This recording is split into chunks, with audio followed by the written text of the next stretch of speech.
The free rider problem as it pertains to scientific research is as follows. Company A spends $100,000 on developing a product, but Company B can just spend $10,000 and copy that product and end up with the exact same product.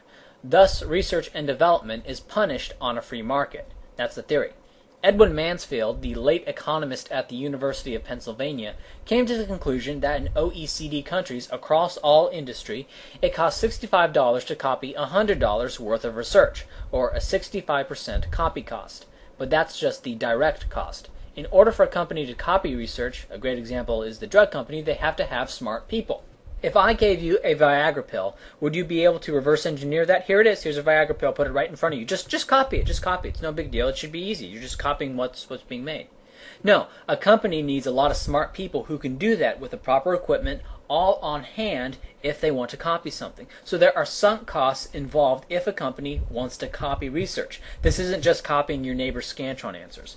Also, it takes time to reverse engineer a product, and in that window, the company that made the original product enjoys a monopoly. And the more complex the innovation, the more difficult it tends to be to reverse engineer, and the longer the company enjoys a monopoly. Given the advantage of the temporary monopoly of the originator, plus the sunk costs needed for copiers to be able to copy, copying research and doing original research tend to come out as equally profitable.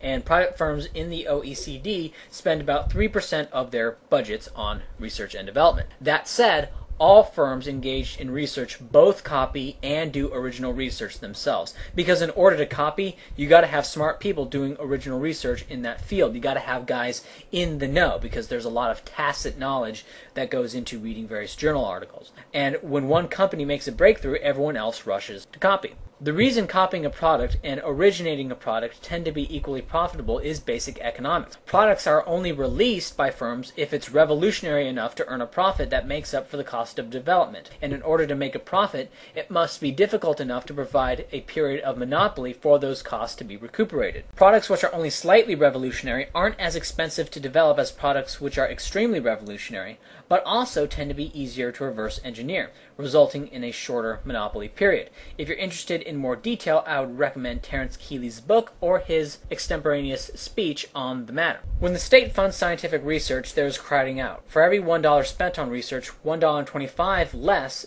is spent on research in private firms, according to Terence Kealey. I have an idea why this might be. Government jobs are more secure and have shorter hours than private jobs, and so a government job of $100,000 a year is worth more than a free market job of $100,000 a year. Or more discreetly, a government job of $100,000 a year is worth about as much as a private job of $125,000 a year.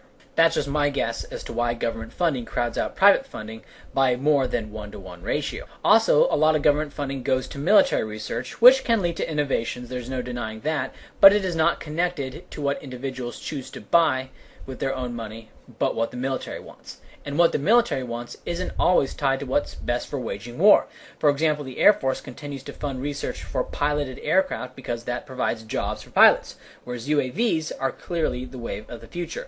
The limiting factor of the F-22 wasn't the airframe, but how many Gs the pilot could take. Francis Bacon, a torturer and an embezzler, in 1605 put forward the idea that science is a public good based on pure research. That yes, it is applied science that leads to immediate discoveries and inventions, but that applied science can only come from a pure research background, which the short-sighted marketplace will not provide to appropriate or optimal degrees, and thus the state must fund pure research. Now, as it turns out, the best way for a firm to come up with some profitable breakthrough is to engage in pure research, because science is unpredictable, and that which deals with the most fundamental and open-ended concepts, pure research, tend to result in the most novelty and thus the most breakthroughs. And even companies whose sole goal is to merely keep up with the bigger companies and sell knockoffs of popular drugs have to employ scientists, and those scientists have to stay in the loop doing pure research. And so everyone is engaging in pure research constantly.